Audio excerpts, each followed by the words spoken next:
Hello and welcome to episode 29 of Healing Vibrations, the podcast where we aim to change perspective of illness to see if we really can see it as a gift. And today I'm really excited to be joined again by Allyson Brown. So Allyson joined me way back at the beginning of this year, where our journey was, I wouldn't say at the start of our journey, but way back 6 months or so in our journey. When it was episode 2, and she was just starting her new program. So Allyson is the director of Everheal and the creator of the Life Formula program, which helps people with autoimmunity improve their health naturally. So I'm going to leave it there and allow Allyson to tell us a bit about her story with MS and how she's overcome it and what that's led to now, and also what she's been doing in the last 6 months. So Allyson, welcome. Thank you for joining me. Hello, Gina, and welcome. I'm so happy to be here. This is so lovely to be back on your show, and and starting to spread the word about how we can actually make a difference to our autoimmune disease, see it as a bit of a gift, and actually shift the needle right in the right direction. Just by doing some natural things. I obviously have had a pretty interesting kind of journey myself, because I went down the traditional medication route. So since 2005, when I was diagnosed, I was on, harmful immunosuppressants and immunomodulators for 15 years. And, a lot of those were injections. So I've got like 6,000, lots of injections in my body. I still had 20 relapses. So I still got permanent damage now to my brain and my spinal cord. So the medications just didn't seem to be working. They kept me sort of stable-ish some of the times, but there had to be kind of a better way. And know as well what they're doing, isn't it? Because of course you don't know what you would have been like if you hadn't taken it. So it's that's very true. It's very true. And I do feel like at the time they probably were keeping me as stable or as relapse-free as I possibly could be, even though I was still getting relapses, because my diet and lifestyle was not good at the time. So I'm pretty sure that those immunosuppressants were actually keeping things a little bit better, but I found a way to actually make it better naturally. But I had to hit rock bottom. It wasn't until 2018 that I actually hit rock bottom with my health, and I couldn't think straight. I had massive brain fog where I couldn't even work out what 8 divided by 2 was one day. I had to ask my husband, which was really embarrassing. And I just remember thinking, like, what happened to my life? Like, I had so much potential. I did my PhD and I had all this sort of knowledge, and, my life was ahead of me, but I couldn't even think straight. I had no energy to do anything, no motivation. I was just like dead in the water. And I knew that if I didn't make a change to just try something else, that I would never get off that couch. Probably I would just be stuck in that same thing, same routine of just doing nothing, achieving nothing, thinking nothing, feeling like nothing for so many months on end. And yeah, it's just awful feeling. And I just know what some of our listeners and some people that I've spoken to, and it's awful. It's absolutely debilitating. And so I reluctantly changed my diet, and it took 3 months. 3 months, and my brain was back and my energy was back, and I was like, whoa, what happened? Because I was confused. I grew up just thinking what food was food. If it tasted good, I'd eat it. It had nothing to do with my health, so to speak. It certainly didn't have anything to do with my MS. Like, how could it? So I was really confused by that stage. I was happy because I was like, oh my God, I can think again. And I've got energy and motivation, and I no longer had anxiety and depression, because that's linked to gut health as well. Amazing. But I had to start researching to figure out what had gone on, because this was weird. So I did a lot of research and discovered some pretty cool links between diet and autoimmunity. So you changed your diet before you researched? Was that your Yes. sort of... So what was it then? Because you said that the diet just been food and you just eat it. So what was it that made you think, oh, maybe I'll give it a go? Did you seen something, or had you got an idea? Yeah. So I had bought Terry Walls's book on the Walls Protocol, and I'd sort of glanced at it. I'd read a little bit, and I'm like, oh yeah, like at the time, because I was thinking like, oh yeah, you know, maybe some people can do that, but I certainly can't change my diet. Like that would be impossible. Um, anyway, so in the back of my mind, I was just like, I think I've got to just try that.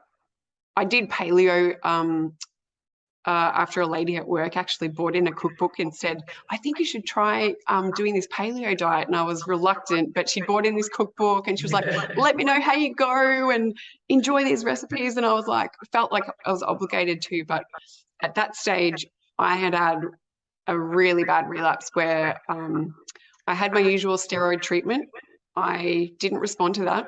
So I still couldn't walk properly.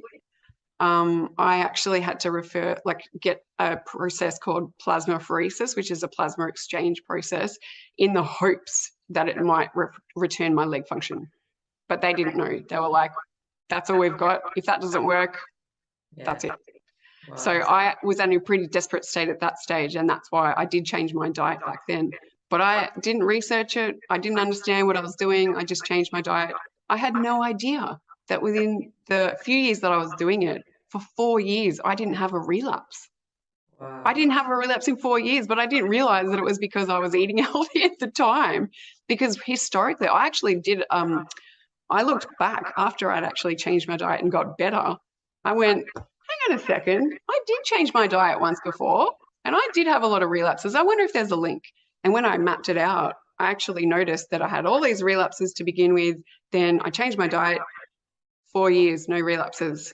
Went back to my old habits because I didn't know what I was doing. Relapse. And now since then, it's kind of just been smooth sailing. So it was real evidence to me that diet was just so impactful. And after my research findings, I realized why it actually has an impact as well. Cool. So your what is it? The life formula. Tell us a bit about that then. What's that and how did that evolve? Yeah, so after kind of going through all this, finding out all these little bits of, you know, these little gems of information that I was like, I wish I knew that beforehand. Like, and it's just basic level stuff. It's not, you don't have to have a PhD to dive into that sort of level. You just need to understand the association between foods, our choices really, and, you know, how we feel and how our body functions. So I developed a life formula program, which it's an acronym, so LIFE. It stands for learn the basics, identify your habits, find a better way, and embrace new beginnings. Because this is a diet and lifestyle change. This is about how you can actually transform and develop healthy daily habits to actually give you the best chance of having the healthiest future, the healthiest now and the healthiest future possible, right? So yeah, that's what we go through, and we just take it step by step. It's just a guided 90-day program that teaches you some of the basics, that gives you information about it. It lets you work at your own kind of pace. And we've got different sort of sections that address different areas. So, you know, we look at diet is a big one. But we also look at lifestyle factors like, you know, exercise and, you know, whether you're getting outside enough and getting enough daylight and fresh air and grounding yourself on the earth and getting into nature, that kind of stuff. But it's a whole lot of factors, you know, and relaxation, stress is a big one as well. So we just try to address 7 key life areas that we feel are the most impactful to our health. And, you know, in some ways, the simplest to change. You know, it's hard to change habits. I get it, totally get it. In fact, it takes an average of 66 days to actually make a change to your habits. So yeah, so that's why we've got 90 days where we're trying to build some healthy habits, get rid of the bad habits, replace them with the new stuff. And yeah, we're seeing some really nice results from the clients as well. It must be so good, because I think it's taking that first step, isn't it? And the first step is one, realizing that there's a step that you can take. That's like, there's so many things within our control that, well, just like you said, with regard to the diet, which seems an obvious one to me, but it's not when you don't know. You know, until we know, we don't know, do we? That's absolutely, yeah. And it's absolutely. And it can be some of those really small things. Like, as you say, the first step is one of the most crucial. You know, getting your mindset in the right place to go, I'm going to give this a try, and I'm really going to try. I'm not going to do a little fad diet for a couple of days and then think I should have lost, 10 pounds and, have been feeling better already kind of thing. Like, you've got to manage your expectations about this as well. It's got to be realistic. But if you take small incremental steps, this can lead to big results. And I'm pretty sure that, Matt Rose said it really great at the MS Summit as well. And he sort of said, like, just one more minute, like 1 minute. 1 minute today is more than what you did yesterday. And if you do one more minute tomorrow, well, that's like 2 minutes. And then that's 2 more minutes than you were doing. Like, it's just these gradual little steps. You don't have to see this whole staircase, is what he said. You just have to see the first step. I loved that. I love that. Yeah, fantastic. And thanks for bringing up the symptom-free MS Summit, because we were both speakers on there. And that just, I mean, there was 24 speakers. I think there was probably about 20, no, 18, 20 that actually had MS and were coming out the other side of it, which was just so inspiring, because it's possible. If it's possible for one person, it's possible for anybody. But possible for, like, 18, 20 people, and that's just the people that Matt managed to pull together. I know there's more than that. So that, I think that in itself is a really inspiring thing to know. That the challenging thing, of course, is that there's no one size fits all, and you have to sort of find your own way. But this is what people like us are here for, to help people navigate that way and create your own map to where you want to be going, definitely. That's right. And it was so great. The summit was so great in bringing so many different walks of life and so much experience from multiple different, life areas, that just was such a well-rounded, summit with incredible information that, people could take away. Like, I asked people, what was their sort of takeaway from it? And there were so many people that just with the resounding, like, oh my God, I'm so glad that he's going to do this as an annual thing, because this is so necessary. Oh, yeah, it was just such positive feedback. So it was really good, and I personally benefited. I love listening to all the other speakers, and just super inspiring and super empowering as well, because there's so much that we can do that is within our control. The challenge is finding the pieces, but absolutely things like your formula and things like what I'm doing with my formula. We all have little formulas that we followed and have worked for us. So it's great. So have things changed since? Because when I first spoke to you in January, then you were, I think you just gone through the first sort of test programs, weren't you, for your group? Yeah, I actually think that it was we were just about to launch it. So I think we were just about to do the first intake of people through the Life Formula program. And, we've just had such amazing results from people. Like, the people that are actually like, right, I'm doing this, like, this is it. And they just take it step by step and they just follow the formula. There's a lady that's not using her walking stick anymore, and she walks into her neurologist's office and they're like, all right, you look great. You seem great. Like, what's going on? And she's like, oh, I'm just eating better now and I just feel good. And she's riding her bike again. Wow. Like, it's amazing. Yeah, it's incredible. And, there's just so many good results that people are getting. I've got a guy that's he would have probably lost about 30 kilograms. I'm not sure what you guys, like, pounds wise, I'm not sure what it equates to, but a fair bit of weight. Yeah. And, his diabetes, he doesn't technically have diabetes anymore because his blood sugar is now under the diabetic range. That was in 2 months. It's incredible. Yeah. It's incredible what happens to your body when you give it the right fuel and the right tools to be able to repair, to be able to heal, to be able to function properly again. It's incredible. So have you, is it a certain diet that you follow, or is everybody slightly different? Are you finding when you... Yeah, so some people come into it and go, like, I've got my own sort of ideas about what I'm going to eat for the most part. Some people are already doing, a pretty healthy eating program anyway. But for people who are like, I don't know where to start, I don't know what to do, my diet's awful, what do I do? We start with the big five, the 5 most inflammatory foods, which are gluten, dairy, sugar, processed foods, and alcohol. So those are the top ones, if anybody's going to do any diet, those are the ones to kind of start with, particularly for autoimmunity, where you've got, problems with inflammation, problems with intestinal permeability, leaky gut, that can actually, like when we're raising inflammation because we're eating inflammatory foods, this is not good. This is basically it's like pouring petrol onto the fire, and it just keeps going, keeps going, keeps going.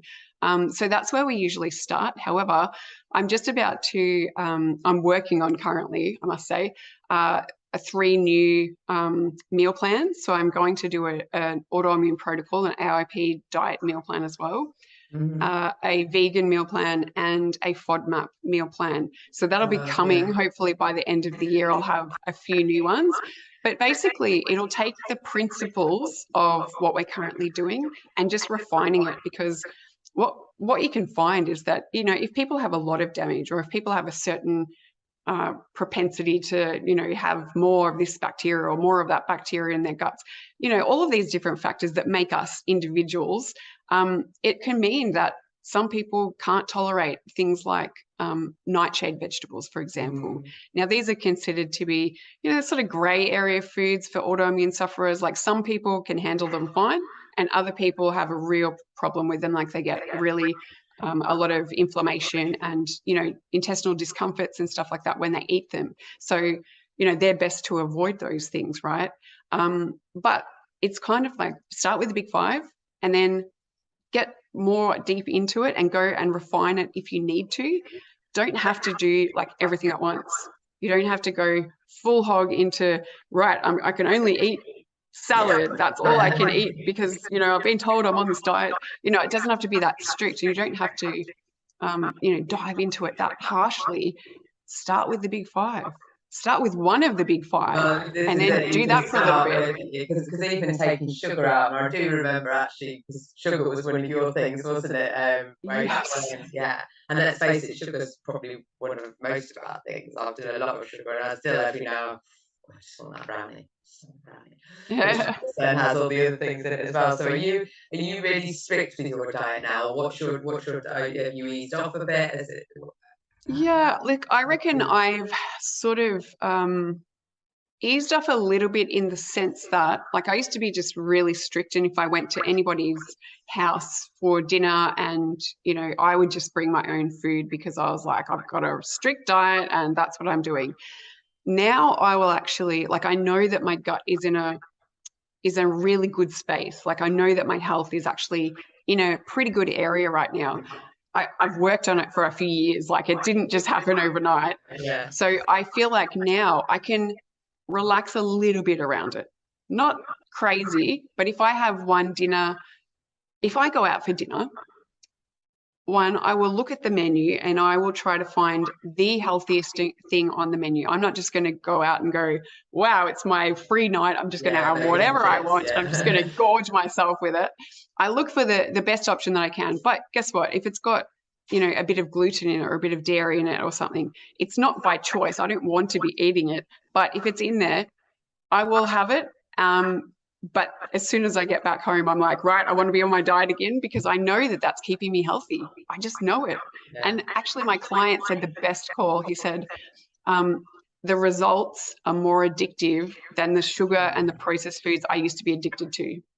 Nice. Yeah, Very cool. That's a nice line. You should quote that and put that in some social media thing, because actually, when you start seeing the results and you start seeing that actually things are changing, and especially if you are quite sensitive to food, because it amazes me how many people battle on eating stuff that they know doesn't make them feel good. Even without like an autoimmune disease, they might get acid reflux, or they might get pains in the stomach and stuff, and if they eat pastries or things like that. And then so I know my ex just he had the same problem, and then he found a pill that you could get from the doctor that would just solve the problem. But it's like, but it's not, is it? Because we're missing something. That's where it's putting a band-aid on it. It is putting a band-aid on it, and it will mean that you can get by, by doing that, and sort of like, putting a little bit of water on the fire. The fire's still going. It will, go down a little bit, but it will still be there smoldering away. But Yeah, I mean, those things like the acid reflux and, you know, a heartburn and bloating and digestion and, you know, all those kind of issues, they're warning signs. They're your body actually going, oh, like it's actually screaming out at you, trying to give you a hint that something's not right. And, you know, the problem is that we get that pill that just suppresses it. We're like, I can eat whatever I want now because I've got a pill to just suppress that. Or, you know, we just put up with it. If we're putting so much inflammatory foods into our system, it becomes white noise. We don't even hear that. It's just it just is, isn't it? And I think because I've been doing some work on what the healing journey looks like. I've got a little chart which is in the process of sort of it looks a bit of a flow chart, but it starts off with annoying symptoms.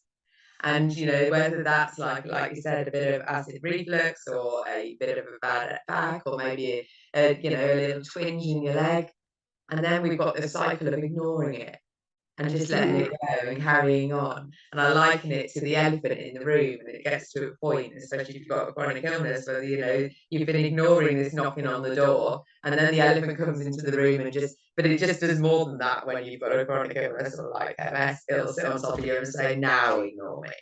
Now ignore this." So I'm encouraging people with this type of thing to recognise that actually we don't have to put up with the annoying symptoms. That is that's if we change things then, whether that's diet or whether that's some sort of lifestyle change. There's as you said, there's lots of things that can directly affect our health. I've come up with 33 in my little process, so there's a lot of things that are affecting. And these, you know, diet is a big one, isn't it? Because we all have to eat, and we're all as well living, well, most people I imagine are living in a Western world where you've got Western choices and lots of them, all all highly addictive, all wanting you to buy more and more of them is their underlying mean. So on your program, do you talk about how the food industry and the advertising industry sort of suckers in? Is that part of your sort of change up? I haven't gone into a political kind of standpoint, but I will say this much. I did do a lot of research into what I feel like has been like the last 70 years or so, the progressive lead up of getting to that modern Western diet that we're at now. And that's the reason, this progression is the reason why, you know, things like, I can't remember which autoimmune disease it is, but some autoimmune diseases over the last 50 years have risen by 300%. Wow. And it's because of this change in our diets that are actually making us more sick and fatter than we ever have been in history, right? And, you know, it's big. I'll have to tell you this is completely blew my mind. So last year, I actually got an email from the CEO of one of the big chain supermarkets that we have here in Australia.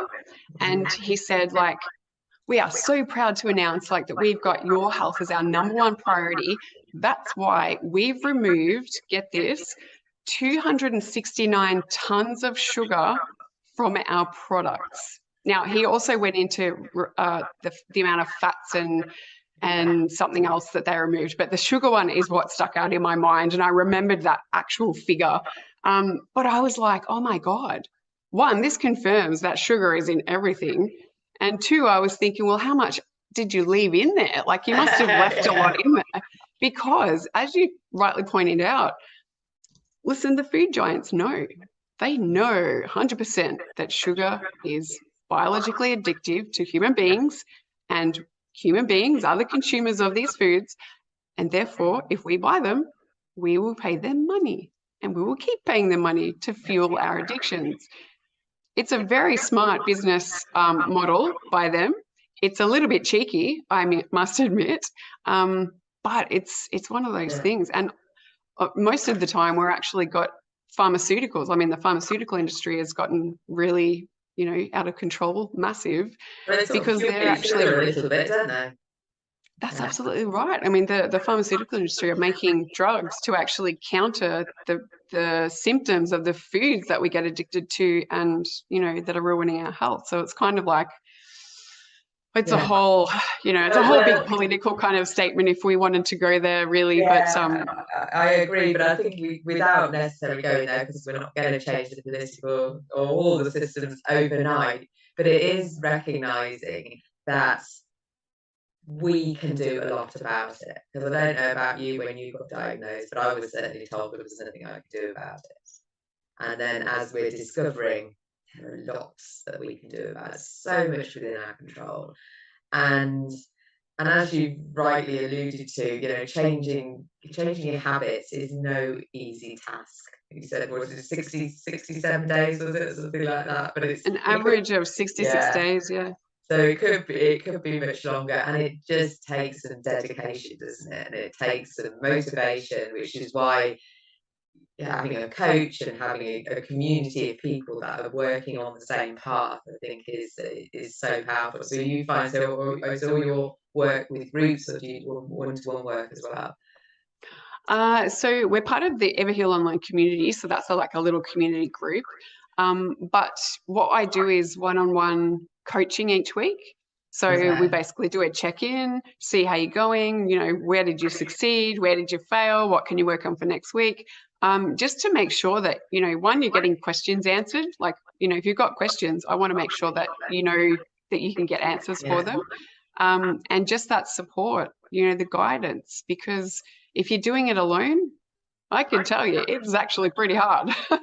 My husband was doing it with me at the time, but he was really just doing it because I was doing it. He wasn't kind of going like, yeah, come on, Allyson, we got this. I was the one sort of driving it, so to speak, but, I had no idea what I was doing and I didn't know if it was going to work. And I actually watched a few months ago, I was looking for a video and I actually came across one of my little blogs that I was doing during my journey. And I think it was 1 or 2 weeks in, and I was like, oh my God, this is so exhausting. I'm just over it. And like I look a bit blank in the eyes. I don't have, I don't know. It's, yeah, somebody said like, yeah, somebody said I looked like kind of dead in the eyes. And, I had a little bit extra weight on. You can just tell that I just was struggling with this thing. And the way that I speak about the diet that I was doing, I'm speaking about it. This is honestly the change in mindset that I've had since then.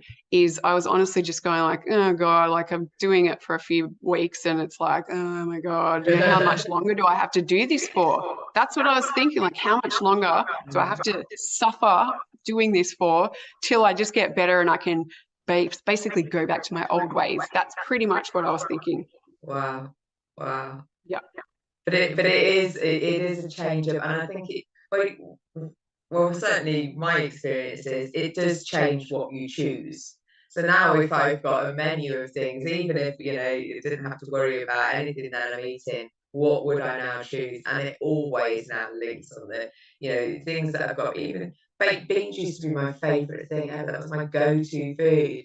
And now I have baked beans very, very infrequently when I go out. Sometimes they put it on a breakfast, but it's just even something that which in my head was a go-to nutritious meal, because you've got beans, but legumes are a thing, aren't they, for people with MS, or can be, Yeah, it can be. which is another mind-blowing thing. So things that you thought were healthy aren't necessarily once you start going, digging a bit deeper, digging beneath the surface, isn't it? And I think you're right in what you said before about, the food giants as well as the advertising industry. I mean, they really do have a lot to sort of answer for, in the sense that they are just getting addicted to these foods that taste amazing. I am not denying that junk food tastes amazing. And I used to be addicted to it for 30 years. I absolutely loved it. And if I was at that restaurant and I was looking at the menu, I'd be like, oh my God, yeah, what's got burger and chips? And I'll wash it down with a Coca-Cola and I would just choose the worst one on the offer. Like, it was like as if it was an invitation to me to actually just, what's the worst choice that you could make for your health, Allyson? Yeah, let's find that. And now it's the complete opposite. I'm like, okay, how am I going to make sure that I get the right fuel for my body, avoid the bad things as much as possible? Yeah, it's really interesting. But when you're talking about beans, guess what I'm cooking for dinner tonight? I actually have, my slow cooker is actually just finished. You're making My your pressure own baked cooker. beans, are you? Yeah, so well, sort of. So I've got a bunch of different beans that I've like washed, and I've put them in the pressure cooker with some tomato and some garlic and onion and lots of good yummy stuff. And I've pressure cooked them. So this actually takes out the lectin component to the beans that actually can be problematic. Okay. So when you pressure cook them, they actually become a lot easier to digest, and you can actually get that great benefits from the fiber and all the nutrient value of them. So I didn't follow a recipe. I sort of half followed a recipe. So I'm kind of curious to see how it will turn out. But yeah, I know that this is a nice healthy version of, a tinned baked beans that you could get, back in the day. So I'll be interested to see how it turns out. Yeah, absolutely. It's always interesting to find out these things, isn't it? And they're never quite the same. But then because even things like baked beans, they have reduced sugar ones, but they've still got sugar in them. They've still got sugar in them. Yes, So that's right. everything has, when you really look at the details of the foods, what's in them. What's in. Like I had a bag of dates, and even dates have got some extra bits in. It's like, well, there's something else in there apart from dates to help keep them fresh looking, I guess. And Absolutely. And that's one of the things that we go through in the Life Only program is what are the things that we need to start learning? And one of those things is check the label. Have a read of the back of the label on the food that you're buying. So not all processed foods are created equal, in the sense that not all of them are terrible. I will still buy processed foods like, coconut oil, which will be in a jar, yeah. But I know if I look on the ingredients are coconut oil, 100%. It's kind of like, well, that level of processing for that type of food is okay. But if I, get a bag of Doritos or something, I'm going to look at the back and just be like, I don't know what most of those things are. So I don't want to put that in my body, because if I can't read it, I don't even know what it is. My body doesn't know how to turn that into fuel. My body has no idea what to do with that. It's these sort of chemicals that are concocted to make it taste amazing, which fuels our taste buds really well. Like they're just getting really excited, but the rest of our body is like, I don't know what to do with that. Yeah. I'm going to just get heartburn and reflux, and I'm going to get bloated, and I'm not going to make my body feel very nice, because I want you to know that's not a very good food to eat. It's really interesting, isn't it? Because we're here on this journey, but I just think we're missing such a trick. Because if we were taught at school, rather than just biology, this is what really happened. I'm just learning now about the gut and the myriads of space that's in the gut. The amount of stuff that's in there and what can get caught in there, and what leaky guts and all this sort of thing. But if we were actually given a little bit more of helpful information earlier on. I'm not saying that it would stop every kid, having burgers and chips all the time, but it might make them start thinking a little bit differently. Absolutely. I honestly believe that would be the place to start. It's a great place to start, because you can start, molding children's knowledge at that level. Right? It becomes something that, we learn our times tables at school, right? Because that's when our minds are actually taking in information. It becomes our factual base. We know that 2 times 2 is 4, right? Because we learned that when we were back then, and we still carry that, right? So if we got taught that the importance of food choices and, looking after our health and how important that is, like, there's no other important thing you could possibly do in life. Now, I don't have children, but even, people are like, oh, my kids are most important. If you're not healthy, you can't look after your kids, right? So your health is actually for their benefit too, right? So it's really comes down to the airplane model, which is put your face mask on first before you do it for your children. That's right. And it's the most fundamental thing that we could ever do. But we forget, or we're too busy to think about it, or we just don't realize. Well, I don't know about you, but one of the questions I tend to ask when I'm speaking to new clients or potential clients is, where are you on your priority list? And quite often, I think, especially when we've come to a point that you're living with symptoms of an autoimmune disease, then you're way down there, and that takes some practice and some change of mindset and some explaining to your nearest and dearest what you're doing and why you're doing it. But I do think as well that because I've got teenage boys, and I didn't really start experimenting with my diet until they were probably about 9 or 10. And that's not to say that's totally moved on to them. They get takeaways, that's what they spend their money on.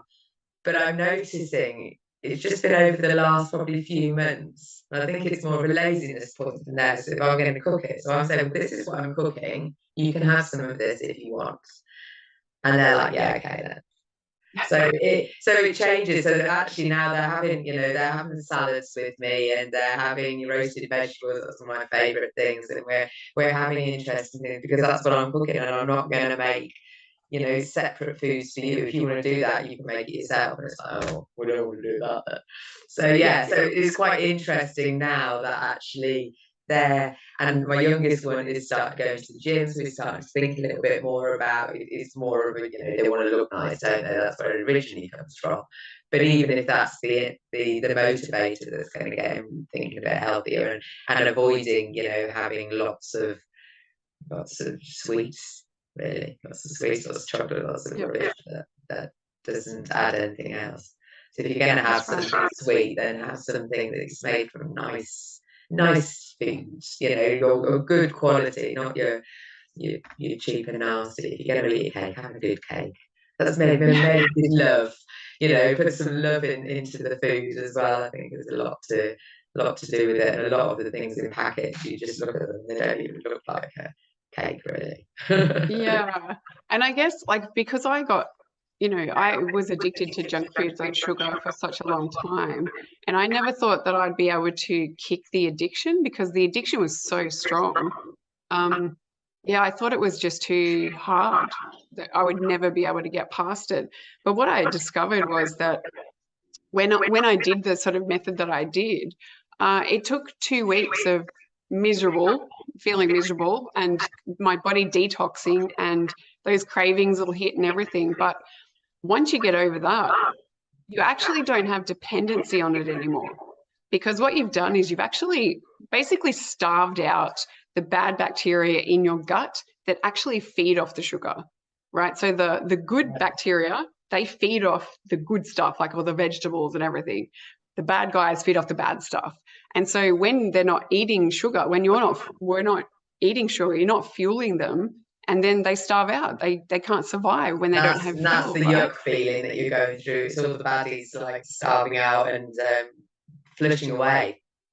Yeah, that's right. And once that sort of happens and all of a sudden you're just left with the good guys, guess what? You actually feel better, and you don't get dependency. You don't actually go, oh my God, I need sugar. I used to do that all the time.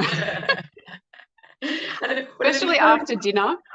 Yeah. After dinner, I would definitely just be like, right, sugar, where are you at? And, that's a good sign. It's a good sign that if you're getting that on a regular basis, you probably do have dependency over sugar. Like you've got gut bugs in your gut that are actually looking for that sugar. So if you can starve them out, you'll actually be in a lot better space. And I can tell you now that going from a space of having no control over my relapses, my health, my addictions to junk foods, to going from that to actually a space of control where I can control, I control what I eat now. I control how I feel. I control, my relapses and stuff. This is big. Getting control back is it's the best feeling in the world when you know that you're actually in the driver's seat all of a sudden. It's pretty cool. So would you say now that you're symptom free? Is that No, I'm not symptom free, sadly. I didn't get onto my changes early enough. I really wish that I had you know, done what Matthew Emery did, and obviously had his dad to be able to go, yep, no, you need to start doing Yeah. this diet straight away. And so he didn't get the level of damage, that some people like myself would have sustained. 20 relapses of damage is a lot. And Yeah. it's a lot on my spinal cord, so I've still got some issues with walking if I walk too far or too fast. I can still get heat intolerance as well. Just a little bit of mobility sort of stuff. But for the most part, my health is like, I actually feel better despite some You of look those amazing. things that are just in the background. I actually feel more amazing than I did, 20 years ago, which is kind of like insane, really. Yeah. But yeah, if I had have started early enough, I would have been able to prevent the permanent damage that I've done. And I'm not saying that I couldn't potentially reverse it, right? So I'm not saying that I can, I'm not saying that I can't. There may be ways around it, with neuroplasticity. Open universe. That's right. Neuroplasticity, retraining, getting different neural pathways and stuff. But there's damage there. There's a lot of damage. So, it's going to take some work. I would love to see, and this is my utopian vision, but how diagnoses are given. Or if, to maybe have a diagnosis giver. So the doctor comes along and says, this is what they've got. And then somebody else delivers it, rather than you've got this terrifying thing, throw a load of fear at you. There's nothing you can do. There's no cure. You're going to have these meds for the rest of your life. Instead, they're, okay, you're out of balance. You are out of balance, but you are able to get back in balance. And like you said, the earlier that we can do that, the better it is. And it's not necessarily a bad thing, because actually finding out what foods work for you, what lifestyle work for you, what exercise that you can do that you really love doing.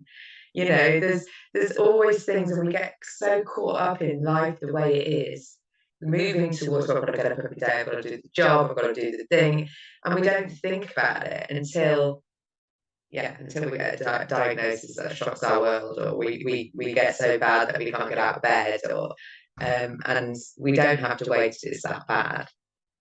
Yeah, well, like going back to a point that we were making beforehand, those warning signs that we were talking about, that white noise, those headaches that we get after we have certain foods, or that bloating or cramping or whatever, they are warning signs that if you don't stop doing that, it's going to just build up and build up and build up until it hits some level of diagnosis, some illness, because it's kind of like it's warning you that something's coming.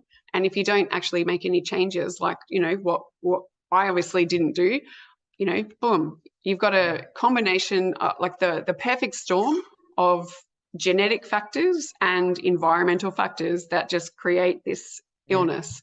And unfortunately, what I would love in my sort of utopian world as well is that we could prevent this, because this is preventable. Like, they reckon something like between 80 and 90% of chronic disease is actually preventable just with diet and lifestyle changes.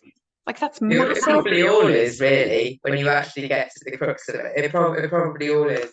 And it takes a massive global mindset shift, I think, because like we've talked about the ones that you've had to do in order to just change some habits. But actually, globally, we're in a structure where, it isn't about health, it's about managing disease. And managing disease isn't very fun.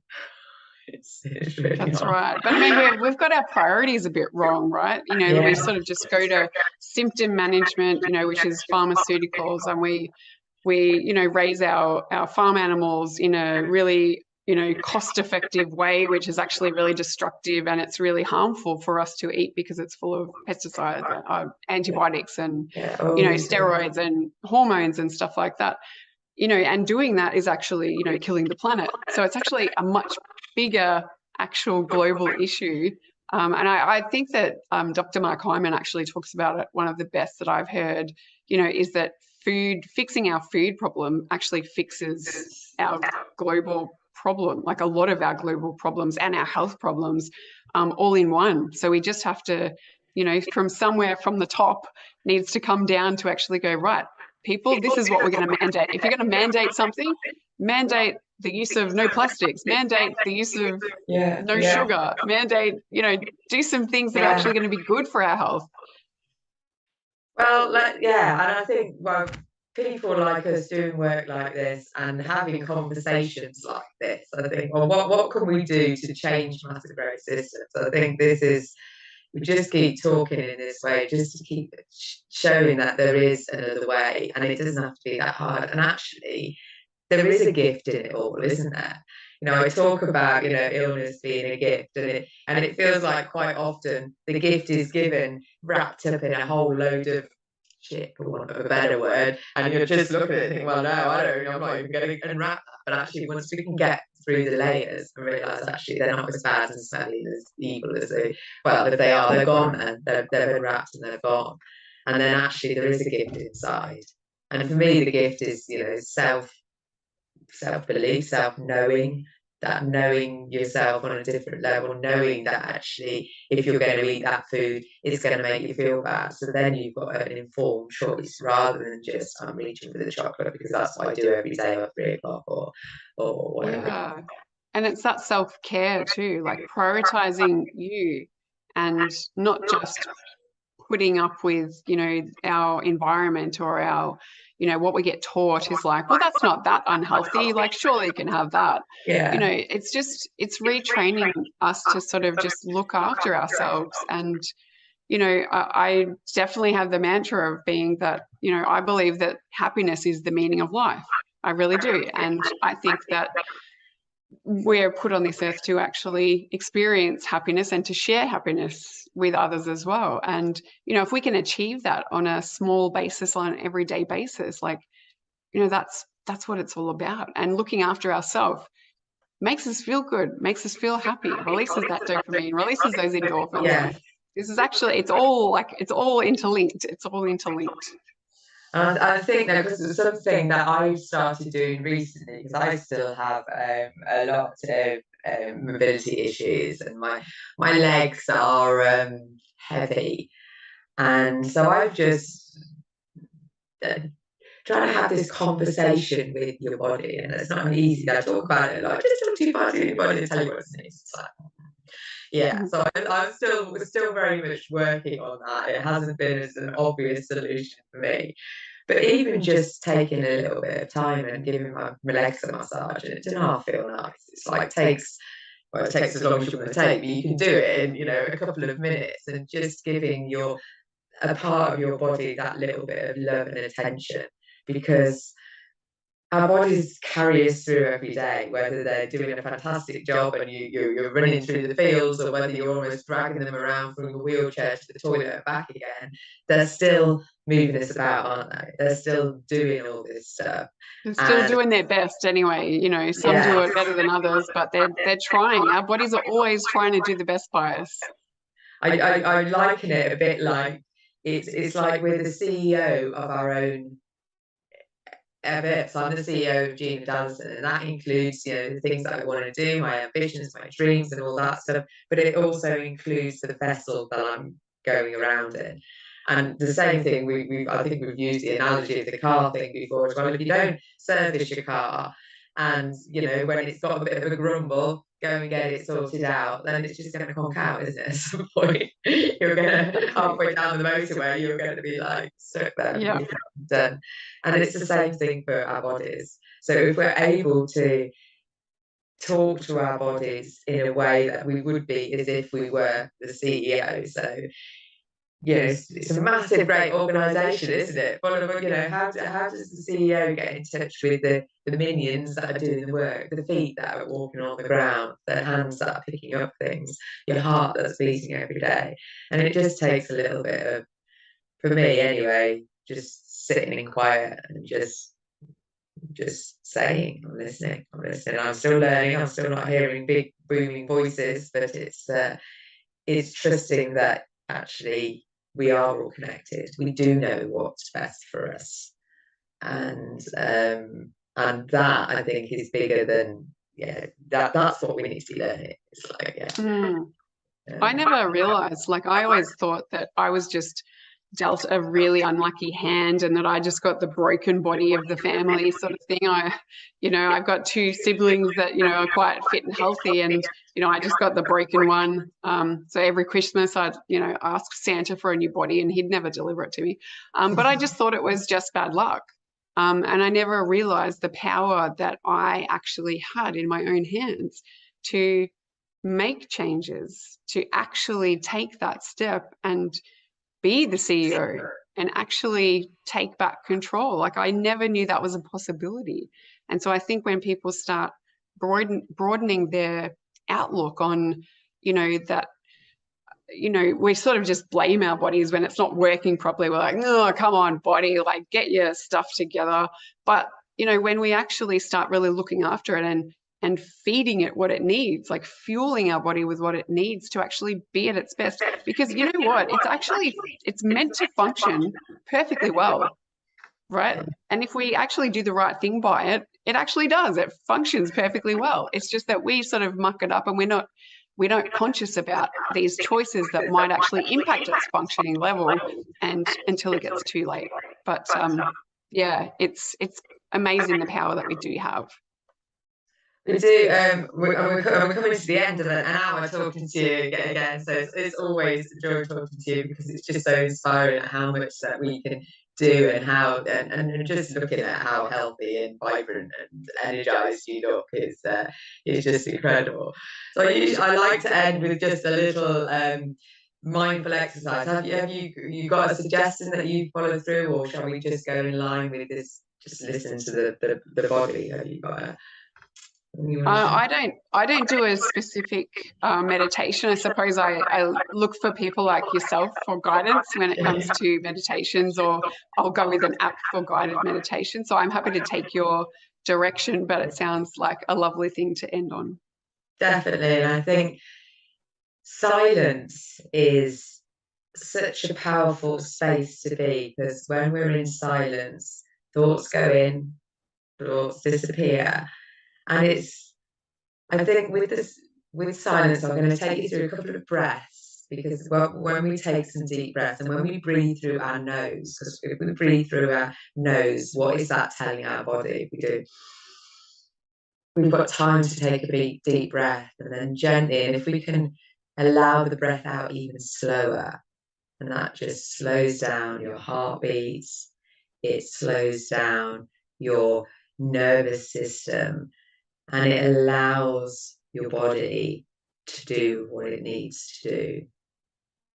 And even just taking a couple of minutes each day to purposely slow down and be silent and listen to whatever your body is saying.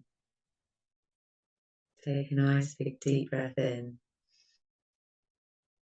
Hold for a second or two.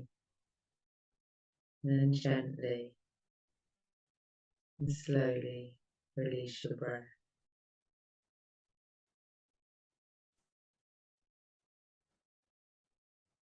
As we do that again, just consciously say, body, relax, safe. And allow yourself to feel your muscles relaxing in your legs and your arms, your face. Bring another big deep breath in. Just tell your body that you're listening.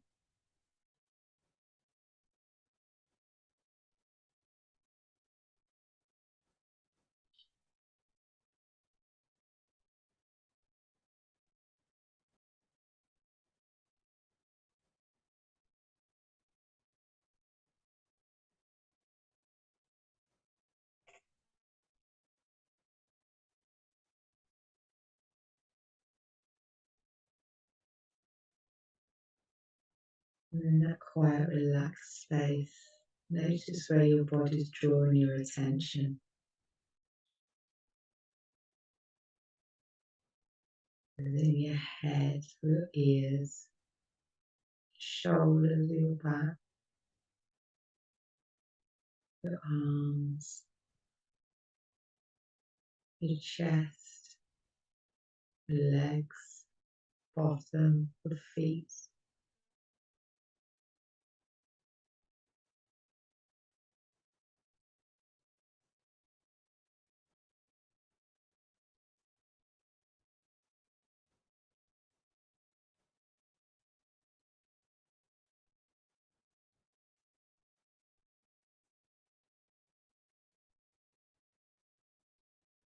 If there is any part of your body that's bringing your attention to it, just notice how it's feeling.